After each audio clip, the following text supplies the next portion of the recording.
Referral system নিয়ে একটু আলোচনা করব সংক্ষেপে।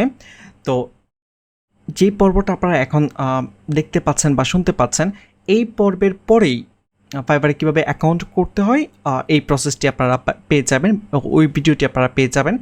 তো ওই ভিডিওতে আপনারা যেটা দেখতে পাবেন সেটি হচ্ছে যে আমি আপনাদেরকে দেখিয়েছি জয়েন করার জন্য fiverr.com, দেন হচ্ছে সিম্পলি এইভাবে fiverr.com অফিসিয়াল সাইটে ভিজিট করে দেন জয়েনে ক্লিক করেছি, তারপর হচ্ছে ইমেল কন্টিনিউ ক্লিক করে এভাবে অ্যাকাউন্ট ক্রিয়েট করে আমি দেখিয়েছি।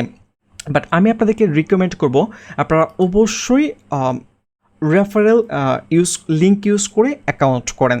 আর রেফারেল লিঙ্ক ইউজ করলে সুবিধা কি আমি যদি আপনাদেরকে একটু এক্সপ্লেন করি, এখানে আমার অ্যাকাউন্ট থেকে refer and get up to $100 এখানে যাচ্ছি। এইটা হচ্ছে আমার রেফারেল লিঙ্ক, এই লিঙ্কটি আমি আপনাদেরকে দিয়ে দিব। ডিরেক্টলি এখানে জয়েনে ক্লিক করে জয়েন করার প্রয়োজন নেই, ঠিক আছে?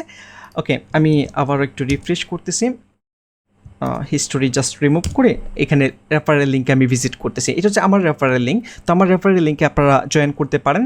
ওকে, এখানে ক্লিক করতে হবে না, অটোমেটিকলি পপ আপ হয়ে আসবে যে sign up to get 20% off your first order. Okay, এখন যদি রেফারেল লিঙ্ক ইউজ করে আপনারা সাইন আপ করেন, এটার বেনিফিট কি আমি আপনাদেরকে রিকমেন্ড করব যে ফাইভারাস রেফারেল সিস্টেম নামে একটি টপিক রয়েছে, আপনারা স্ক্রল ডাউন করলেই পাবেন। ওই ভিডিওটি আপনারা দেখে নেবেন, ওই টপিকের ভিডিওটি, তাহলেই আপনি একদম ক্লিয়ারলি বুঝতে পারবেন যে রেফারেলে কী কী সুবিধা রয়েছে, ঠিক আছে? তো এটা হচ্ছে আমার রিকমেন্ডেশন। ওকে, রেফারেলে আপনি যদি অ্যাকাউন্ট করেন, এতে আমিও লাভবান হব এবং আপনিও লাভবান হবেন, ঠিক আছে?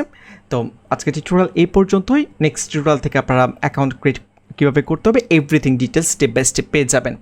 ওকে, ধন্যবাদ।